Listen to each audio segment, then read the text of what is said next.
Hey, we're back to work on the No Prep RX7 build, and I think it's high time we fire this thing up, or at least try to fire this thing up. I mean, we'll figure it out one way or another. Now, normally for me, I save aesthetics for the very last. Sometimes, admittedly, I don't ever get to them.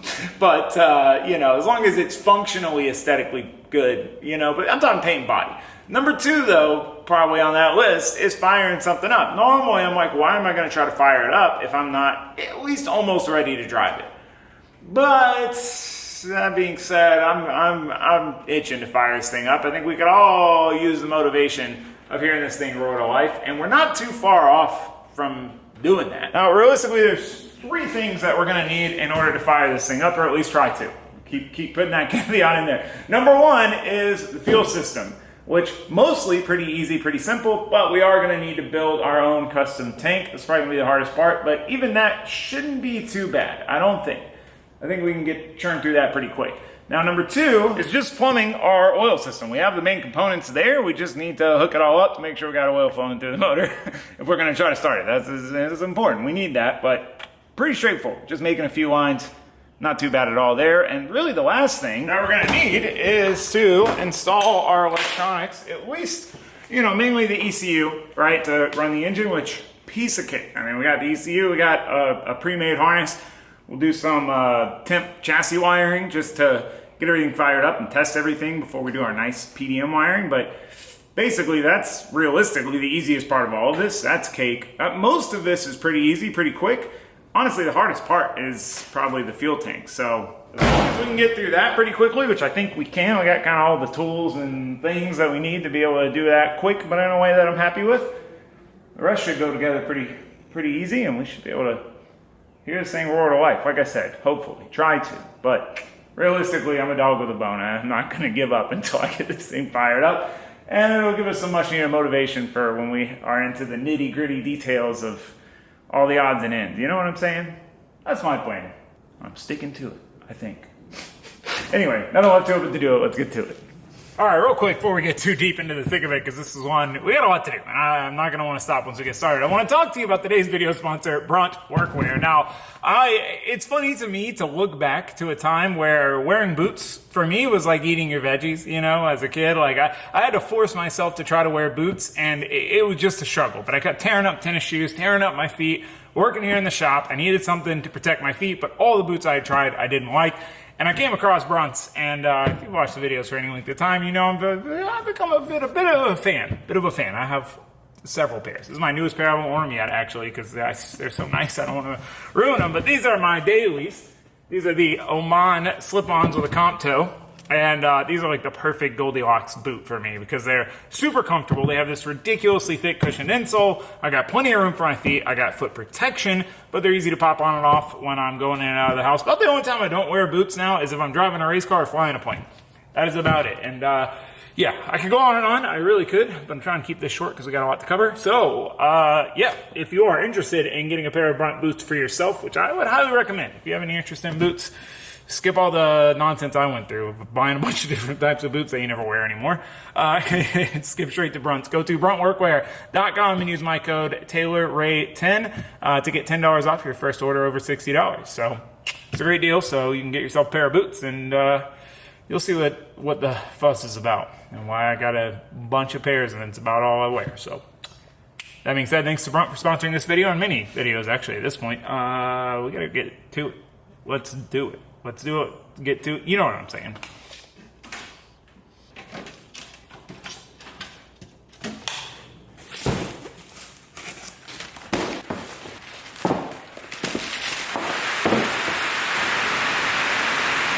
You know, if this was just a normal, standard, rectangular kind of tank, I'd probably just map it out on, you know, a piece of metal. But in this case, we need to basically fit as much tank as possible in the space we have allotted to us. So we got to have an angled tank, which having that angled tank, those get kind of tricky if you're trying to do, you know, two pieces to put it all together. And we are going to be making this out of stainless steel. Now, we could do it out of aluminum, and I normally would. But since we're going to be running this car on methanol, stainless will hold up a little bit better to long-term use of having methanol in it. it. Now, I'm a hobbyist when it comes to CAD design, and Fusion has this sheet metal function, and I'm a real hobbyist when it comes to the sheet metal function. There's some things that there's probably better ways to do it than how I'm doing it, but I'm just getting by with what I can. I'm one of those people, I like to learn as much as I can and know how to do a bunch of different things, but there's obviously only so much time in the day to do those things and learn those things. So my plan is to make this out of 2 pieces effectively, and I wanted to go ahead and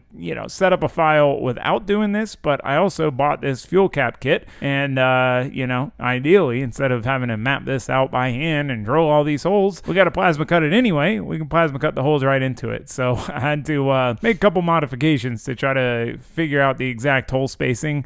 It was kind of tricky to measure, and I was too lazy to go get my calipers, but eventually we figured it out. And the same goes for this this hole where we're going to have our fitting coming out for our feed. Now, the problem is, I've got a limited amount of space on the plasma cutter to be able to cut stuff, and I realized that these, as much as it'd be nice, we're going to be a little too large to fit and cut in one shot. So you got to pivot. It's going to be the theme around here, pivoting.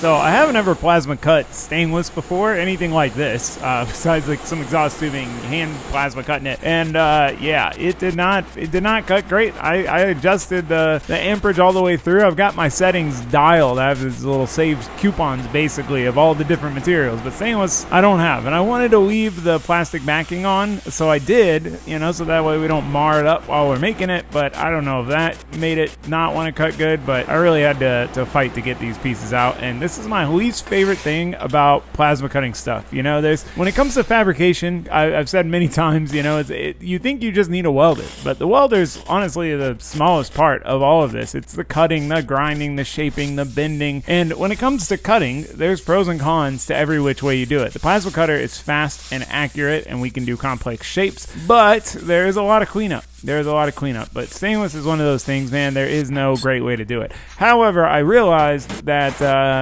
I might as well just try to cut by hand this other piece, so we don't have to make it 2 pieces as well. So then I wanted to do the whole tank in 2 pieces. We had to do it in 4, but then now 3, right? Does that make sense? If we get this cut. But even this dry cut circular saw I have was struggling. I tried to cut this little piece off with the jigsaw, immediately broke the blade. I'm not a blade breaker, all right? I'm good about being nice to my tooling. So this, it's not a me problem. I'm telling you. Maybe it is. I don't know. But yeah, basically cutting this, definitely a chore. I'm hoping the rest goes easier than this. But just like cutting stainless exhaust tubing, it is not a good time. Stainless is a very, very hard material. So it's not easy to cut, and it's very hard on whatever you are using to cut it. So it's kind of a double whammy there. But we've got, the rough shape. This one, again, fortunately doesn't have any complex angles to account for and get perfectly accurate. Whew. That was rough.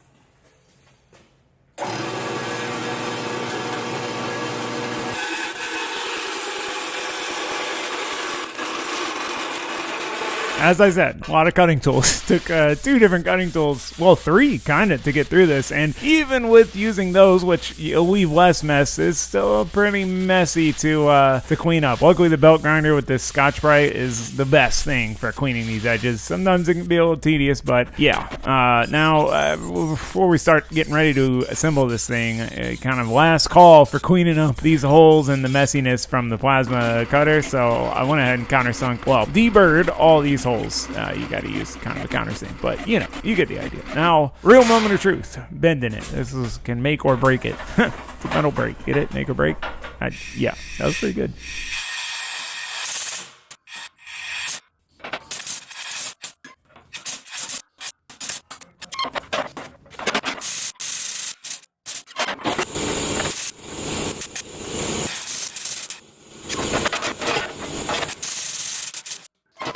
So the double bend piece is definitely the backbone of our whole operation here, so it was important. But this bend is the easiest one to mess up because it's an angled bend at an angle to an angle, you know what I mean? And fortunately, looks like it's all gonna fit together reasonably well enough. And while we're here, might as well drill some holes.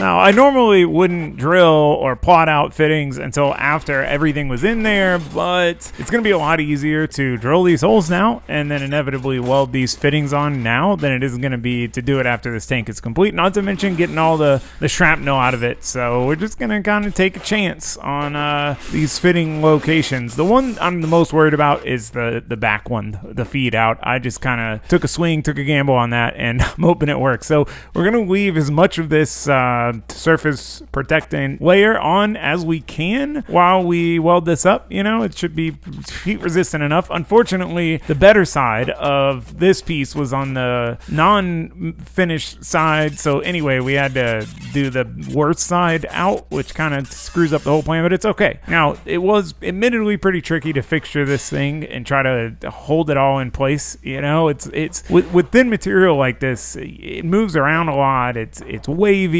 You know, you've really got to kind of hold its hand and walk it into position everywhere you need it. And getting these two pieces, just at least one tack on them to hold the whole house of cards together while we kind of fit everything else up and do that is definitely the worst part. Once we get one tack, the rest, you know, I'm not saying they're easy because some of these pieces, you know, they're not one to fit perfect. We got to really massage them, but they're a lot easier because you're not worried about the whole thing just falling down as you try to tack it. So we got the two large pieces. Unfortunately, since we couldn't do this in two pieces, we've got to do this side piece as well and get it tacked on and try to make all these gaps, you know, reasonable enough.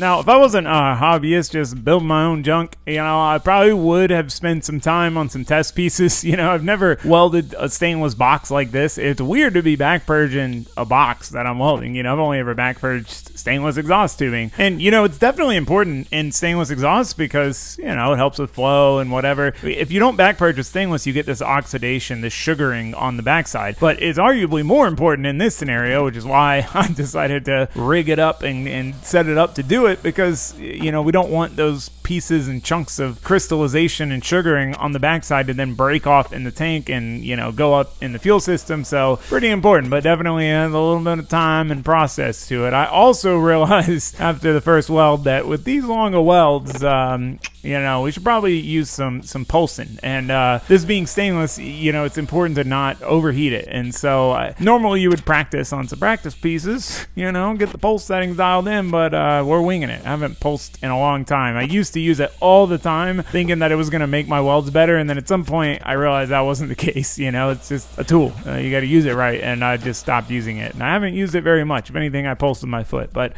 whew, jibber jabber, we're on the home stretch of this fuel tank. Just got to weld this last fitting on and hopefully party on. I am a little worried about this fitting and if it's going to fit, because again, just kind of took a swing on location. So keep fingers crossed for me.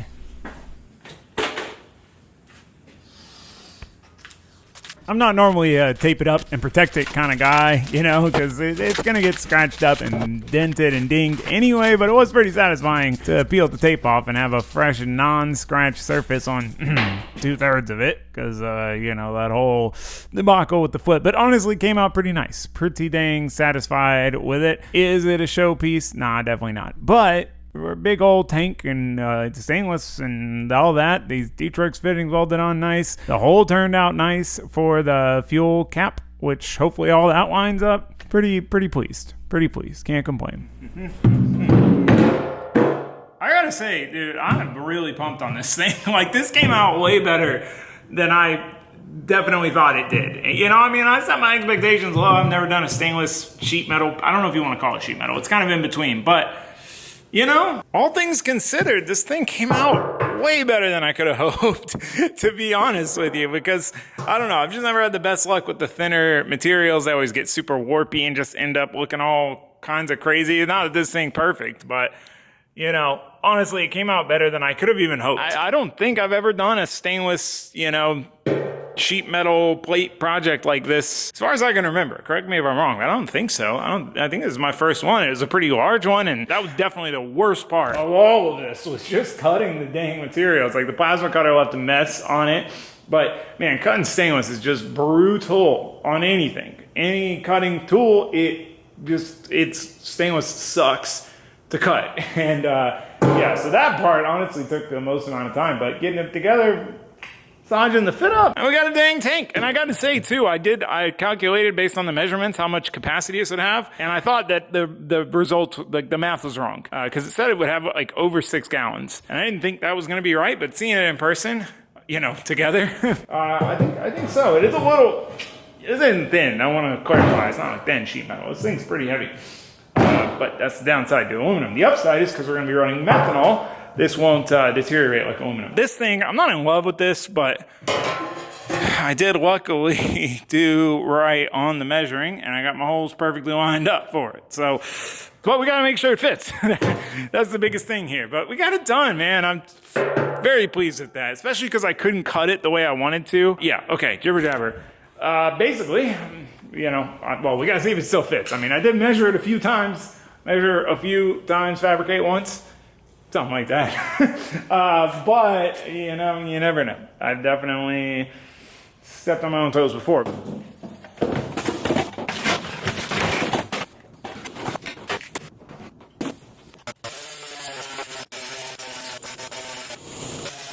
The chassis work on this car, especially the smaller details, is really satisfying. I have such a hard time hacking it up, redoing it, changing it, and I wanted to try to incorporate this battery mount into our mount situation. Now, the reason we're not worried about mounting the battery back here is because we have a very, very lightweight excess power lithium, so we can put it anywhere. But yeah, it was just not gonna fit. I mean, it would fit. I measured based off this, but not good, so I had to hack it out. I mean, we'll save it for something. You never know. You never know we're gonna need a chromoly battery tray mount situation, but moment of truth.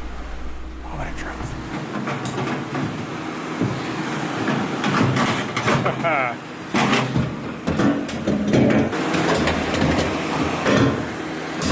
So fortunately, it does fit. I did measure correctly, and we not only fits, but we have room for the surge tank. Now, how much we got to modify to fit the surge tank in this area, which I honestly, going into this, didn't think it was going to be that feasible. Depends on how far back we put the tank. Also, putting the tank really far back gives us better weight bias for bad surfaces, but it also comes with its own complications. Now, one oversight on my part was that the size of the tank makes it to where it's hard to, you know, we can't go any wider, i.e. put mounts on it that are going to be, you know, sticking out from the side without making some room. And again, back to, I feel bad hacking up the nice stuff in this car, you know, like this tin work, but gotta do what you gotta do. So I've got a rough plan, right? It's not gonna be really feasible to bolt it in at the back without cutting the rear valence off, which I don't want to do that. So I'm hoping this kind of a little bit different hook and ladder kind of concept will work and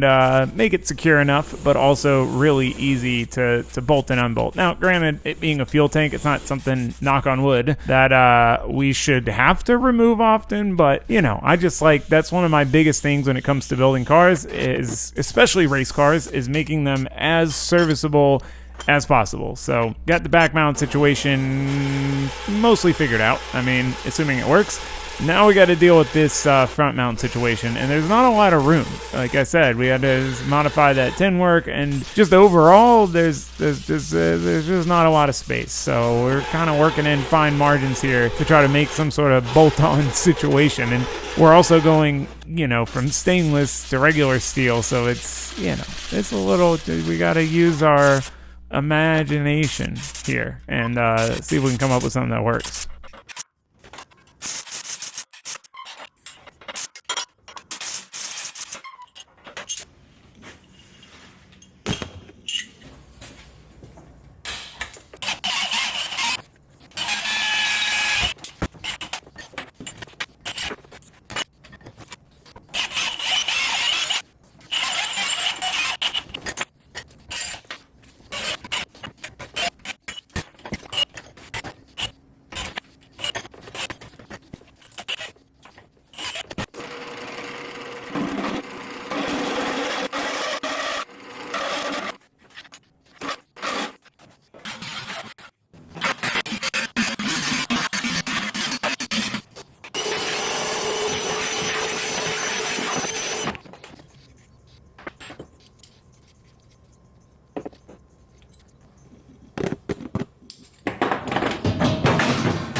Fortunately, it looks like the rear bracket situation is going to work out. They basically just kind of hook around this bar at the back, and it can't go back any further because the bar's there. So it's not bolted down in the back. That's what the front's responsible for, but it supports the weight of the tank. Now, these in the front, they got to support the weight of the tank and, keep it from bouncing around. So, a little more important. And again, tight fit. The other ones, the reason I did it that way is so they'd point backwards and we wouldn't have that tight clearance issue, and it's funny, like going into some projects, you have this whole idea in your head of how you're going to do it. And I imagine these long, nice plasma cut brackets with lightning holes and stuff going all the way down the side of the tank.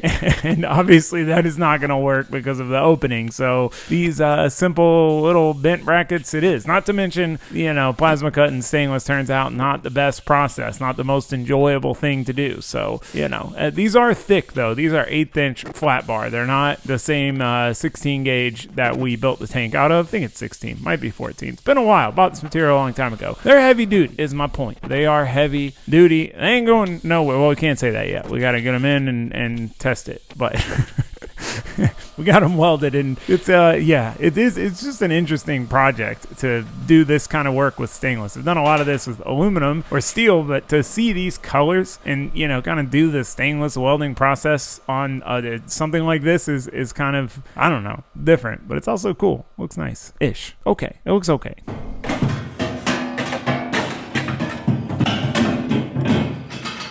I'm gonna get some shorter bolts.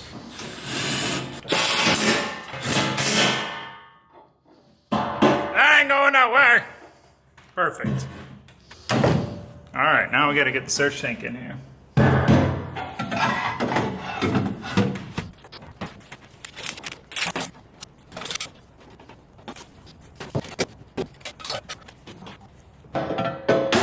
After a few basic measurements, I like to take some measurements and then kind of write them down. One thing I needed to determine was the angle if we try to make this in one piece, but I'm also trying not to, do what I keep doing, which is making one piece and going through all that trouble just to realize it's too large the plasma cut. So this will probably be we'll see how it goes. Let's not put the horse ahead of the carriage. No. Is that what? No. Anyway, you know what I'm saying.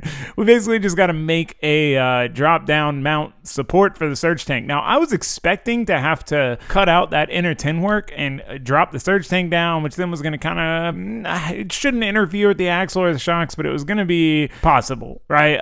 But since we were able to get the tank further back than I expected, we got enough room to just make basically a surge tank hanger, drop that dang thing down in there and party on. So I like to give myself options, so I exported this without fillets because I can go a little fillet crazy. You give me the F key, which is what does the fillets, and man, I'm liable to go a little too wild and fillet everything as you see here. But it looks better. I mean, it looks better. Why would I not fillet it? I call it Filet-O-Fish in my file naming system. So now we got to see about this third piece, which I'm not 100% sure on the exact length and the exact angle yet because we kind of got to get everything in place to determine that. But just like the Filet-O-Fish method, if I can keep add on to the design and finish it, I have a hard time not finishing it. And I gotta say, it's a snazzy looking bracket setup. But I think we're gonna cut it in one piece and then see how that goes.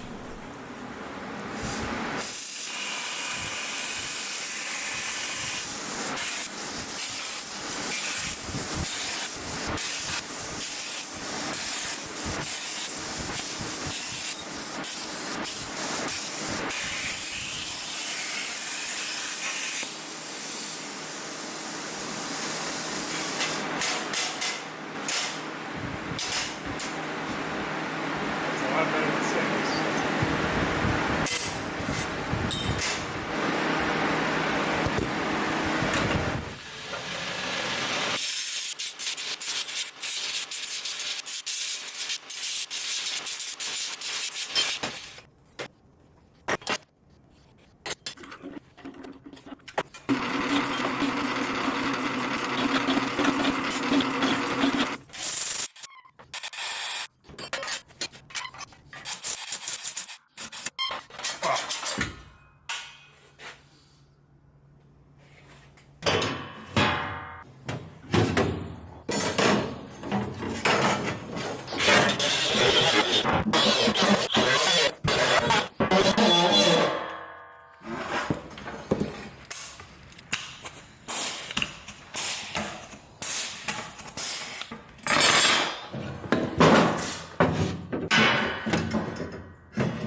the astute amongst us, some of you, may have already noticed the problem, which is that, yeah, can't get the fuel tank out if that bracket is welded in there. And I thought about it as I was getting ready to tack it, but I just kind of, and I guess maybe I could have figured it out without it being tacked on. But yeah, I had to do my least favorite thing in the fabrication world, cutting tacks. And now we're going to have to pivot. Remember how I said that's a theme? It's a theme. It is a theme. We've got to pivot. We got to make this thing bolt on, which luckily we haven't finished that other piece yet. So we'll just go into that one with the intent of making it bolt on. But for this part, which is really kind of where a lot of the support's going to come from, we got to, you know, get back to the drawing board, i.e. the computer, because it's not a board anymore. But yeah, we got to come up with a little flange bolt-on situation here to allow us to weld this to that part to then let it bolt on. And this is one of the many things that is amazing about plasma cutting stuff like this, is being able to do slotted holes. So got our little add-on piece designed, and while we're at it, since I got to open up the doors in this summer heat and deal with heating up the shop, I like to try to, you know, do combo deals when it comes to plasma cutting stuff. We got to make that top piece. Now I already made it in the other one, but instead of kind of like disconnecting it and making it its own thing, I thought I'll just make a new one. And but I was being a little lazy. I didn't want to make the,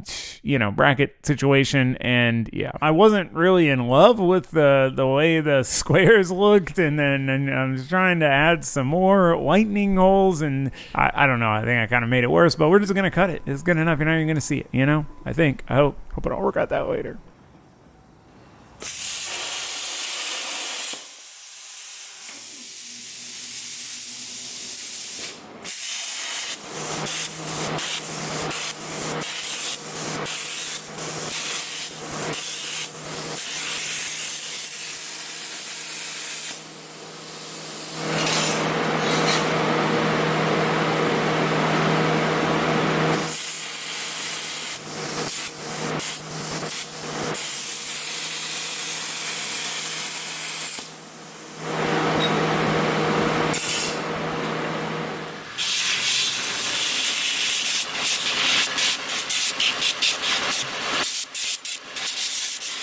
This is definitely one of those times. Not that, I mean, I'm very fortunate to have all the tools I have. It's taken a long time to build up my tool repertoire, but it would be nice to have like a, you know, a nice CNC style press brake, or just a big finger brake, you know, something, because trying to get those little mild bends is a little tricky. A little bend, a little tricky. But yeah, the little piece is, you know, I might have gone a little overboard with the lightning holes. You gotta, I try to remember that and keep taking it into account when plasma cutting stuff, but it cuts more than what you're designing, you know what I mean? So it's a little more lightweight and skimpy than I expected, but you know, we got to keep this thing lightweight. It's a dang old race car. So we've got both our weld on pieces on there. This is a little bit of a tricky one to weld, just because, you know, it's a relatively thin sheet metal, and then, you know, went a little overboard on the holes and the Filet-O-Fish, and yeah, I'm not complaining, not making excuses. I'm just saying it's just a little bit, you know, this thin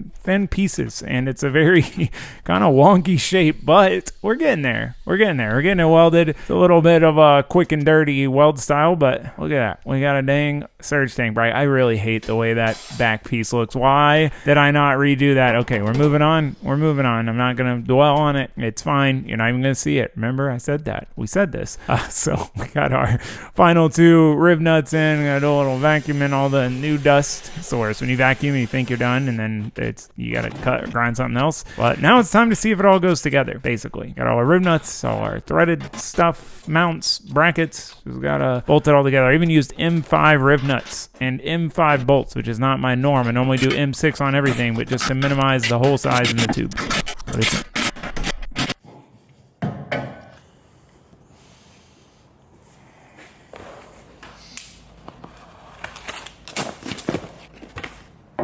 All right, well, we got our tanks at least in place. I am so stoked on this. I did not think we were going to be able to make this large of a tank and fit it this far back while also fitting the surge tank all in this one area. We still got room to realistically put some weight in here if we really wanted to.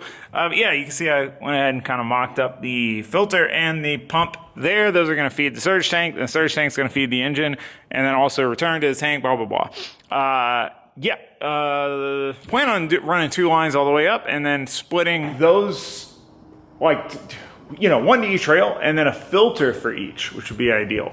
But yeah, this this bracket was definitely, you know, it was honestly pretty easy, I would say, all things considered, but I just was not planning on making it removable. But sometimes you got to pivot, you know? Like I said, I didn't think I'd be able to fit the tank like this and this far back and this large of a tank. So this is great because it's, you know, as far back as it can possibly be. So as we adjust, we can adjust our rear bias, you know, depending on the surface with fuel. Not a huge amount, but I mean, by like what, 40 pounds or something like that. So yeah, the one thing, there's an uncertainty. We'll figure it out. We always do. But basically, the rear fitting here, I don't know if you're going to be, you might be able to see it. I can kind of see it. Can you see it? I spy. No. There's a little brace here, like right where the fitting's going to come off. And we're basically going to have to run a line up and then into the filter ideally, and then so on. So the line will kind of have to be attached as we put it in, unless we were to cut this open to get in here, you know, and have access, which I don't want to do. I'm trying to avoid that. So I'm hoping there's enough room for a fitting without too much hacking and smacking. I don't know, there's got to be a better rhyme with that. And we, you know, we can just get a line on, run it up to the front. But I'm just so happy that these fit. I mean, we're probably going to need to make a little raised section, at least for here. I mean, when I say probably, definitely. Look at those. But it all fits, man. It all fits. Dang fuel tanks, plural to them, are in there. So, yeah. All right. I got to grab some lines and fittings. Take this all back apart so I can, you know, try to see if I can make this fit. Obviously, no lines, but I'm also curious to see how fast all this will come apart.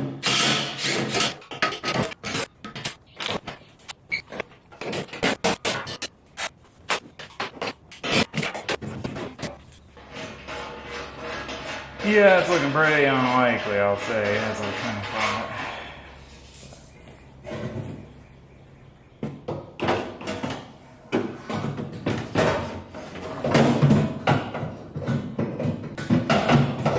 Yeah.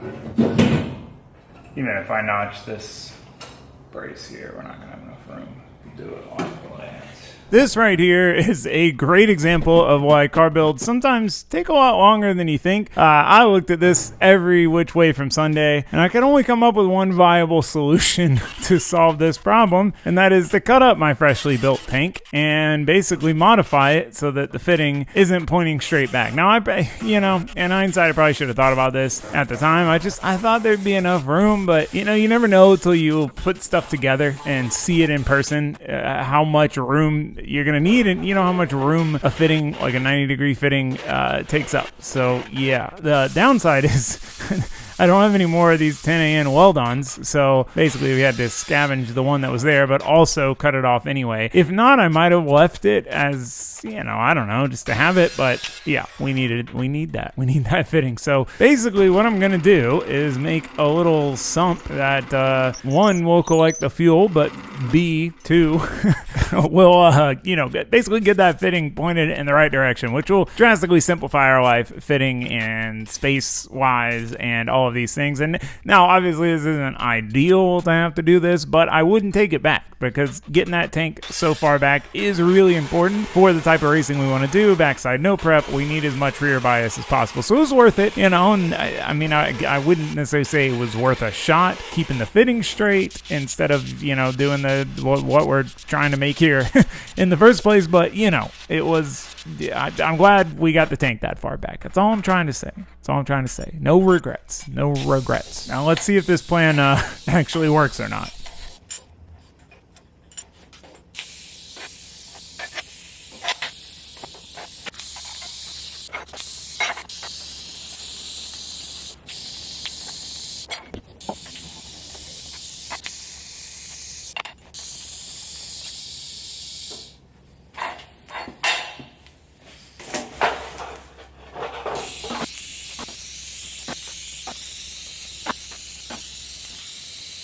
Since I made this piece as large as I did, which don't even ask me why I made it that size. I feel like I had my reasons, but I don't know. It's, you know, but whatever. We gotta, you know, we might as well take advantage and make this hole a little larger. But this is also one of those, you know, you're not really gonna see it type deals, so we don't need to go that crazy.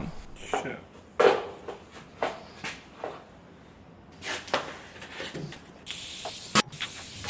I realized as I was getting ready to tack this thing on and weld it that the where the fitting is and how tight it is, which, you know, it needs to be, it's going to be hard to weld this to the tank, you know, and the reason I welded the fitting on first is because it would be hard to weld the fitting onto this after it was on the tank for the same reasons, you know. It's kind of like 6 of one, half a dozen of the other, you know. There's just certain scenarios where it's not gonna be great, and we had to go a little wild with the setup to weld this and get in there. But all right, well, I wasn't expecting to do that. Should work. So, you know, that's what matters. And for as much as I didn't want to do this, because it took a lot of time away from what we were doing already and all the other stuff we got to do to get this thing running, it looks all right. I can't say I'm in love with it. I think my decision to go with the 1/8" plate was not the best decision because it looks different. But, I mean, we're talking silly semantics here. Now, this part I've been dreading. Of all this, all the fabrication, all the one-off stuff, this part I've been dreading because this is bolting this fuel cap on. There's, like, no good way to get in here and hold the nut on the backside, and we need lock nuts because we need to make sure that they're not going to fall off into the fuel system, and they're stainless, which, I mean, doesn't really make a difference in that regard, but it's definitely tricky, and I wasn't sure how it was going to go. I was dreading that. It was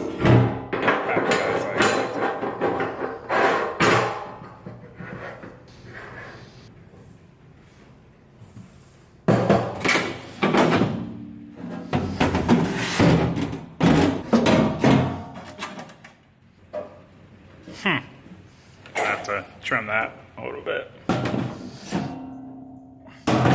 So this is also why if I had the choice, if I had an extra fitting, I probably would have left that one, though it might have been in the way. Well, we've got to kind of make a pretty sharp bend in this PTFE line we're using, this Deechworks PTFE line and fittings, which is great for, you know, methanol, ethanol, those kind of fuels to not degrade. It's not quite as flexible as rubber hose, so I'm a little worried it's not going to be able to make the turn, but luckily, I mean, it seems actually better than I thought. I would have thought it would not make that turn, and I realized that as obviously, if I would have thought that before, I would have thought about fixing it. You know what I'm saying. But yeah, we had a little interference with the bolt. I thought we just did all that for nothing. But luckily, it's as simple as removing a bolt. We'll have to replace it, and everything lines up for the most part. We just got to decide how we're going to set up our filter pump combination in here. Now, obviously, another thing that I now know we need to do is trim this cap down. Again, I'm not the biggest fan of this. I think just because it's like, I don't know. I just don't like the texture. It sounds silly. But basically, I need to turn it down about a 1/2 inch, you know, just to give us clearance to that bracket so we don't have to modify anything there. It's already kind of oversized. So I got it turned down, but,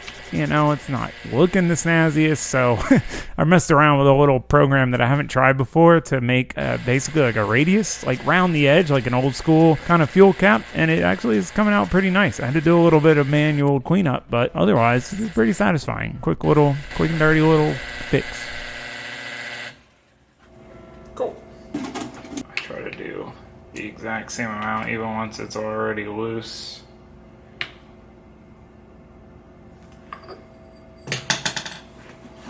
Look at that. Can you see it? Can you see it? Rounded it off, cut it down a bit, and then gave it a nice round edge, but still room for the O-ring. Try it, see if it fits. Put the O-ring back on. Obviously, being able to make parts is sick, but being able to like modify parts like this is also very sick. Yeah, I might need to. I'll probably have to add some knurling, but I think it's all right. Yeah, let me get threw a coat of spray paint on our thingy, so let me grab that.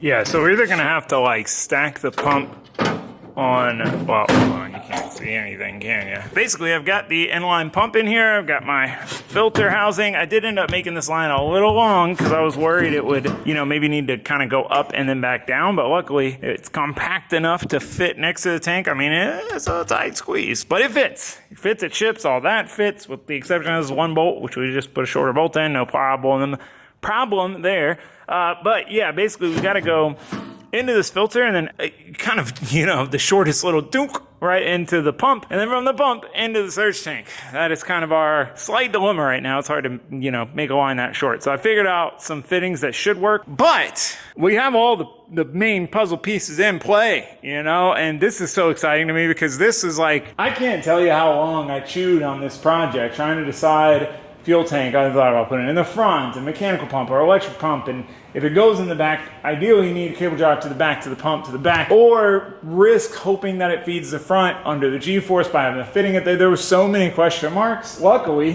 Beachworks just came out with this surge tank setup that's set up for brushless pumps, and they just recently came out with an insane little brushless pump that we're gonna have 3 of. So that made the difference in being able to do this or not, because we need a lot of fuel flow on methanol. So shout out to Beachworks for freaking timing their development spot on. It just happened to work out. But yeah, no, like I said, I'm really, really happy that all of this fit. Having this in here, you know, we'll have the pumps in here, the controllers in here. This bracket came out solid, you know, like everything will be, all the fuel system stuff with the exception of the lines in the front, you know, everything will be self-contained in here, which is perfecto. I mean, that's ideal. I did not think we were gonna, I was pretty sure we were gonna have to put the surge tank like up down in here, which now leaves these cavities open for adding weights. So, whew, man, it feels good to see. I haven't even stepped back and look at it. Have you looked at it? I haven't looked at it. Just been chugging. But yeah, so I need these little like union fittings instead of a line, because you can't make a line that short. But I ordered them, a couple different options. So hopefully, you know, no matter how many dang AN fittings I have, there always seems to be something. I think every project where I don't have one fitting I either absolutely need or would make life easier. But got our 2 filter housings that are gonna go up at the front, which I'm excited about. Great filtration close to the injectors. Basically just gotta making lines, you know, get those fittings, make our lines. I was hoping to have that done, but that should be pretty easy once we have those fittings. All we gotta do is dry slump lines, which is a lot less than them, and ECU, some chassis wiring to run at least a couple pumps. Give it a go. Kick tires, light fires. So we're getting there. We are getting there. Hopefully, with any luck, don't quote me on it, but with any luck, next episode, you know, as long as we don't run any roadblocks, you know, I'm just putting that out there. We should hopefully be able to at least try to fire this thing up, you know, for the first time. Hopefully it should. I don't see why it wouldn't fire up. So it's pretty exciting. I'm pretty excited. Oh man, feels good to have that tank done. The whole having to modify it definitely threw a wrench in my time frame, you know, how much time I had to get this done, but you know, it is what it is. Tank fuel system in, yeah, just gonna party on from here. So I gotta wrap this up. I'm sure it's already long. I'm out of space on, you're out of space in the memory, you know? And yeah, okay, probably you're gonna just stop anytime now. So thank you for watching. No, we got it, okay. Woosah. Thanks for watching, thanks for subscribing. I'll see you next time. Goodbye, guys.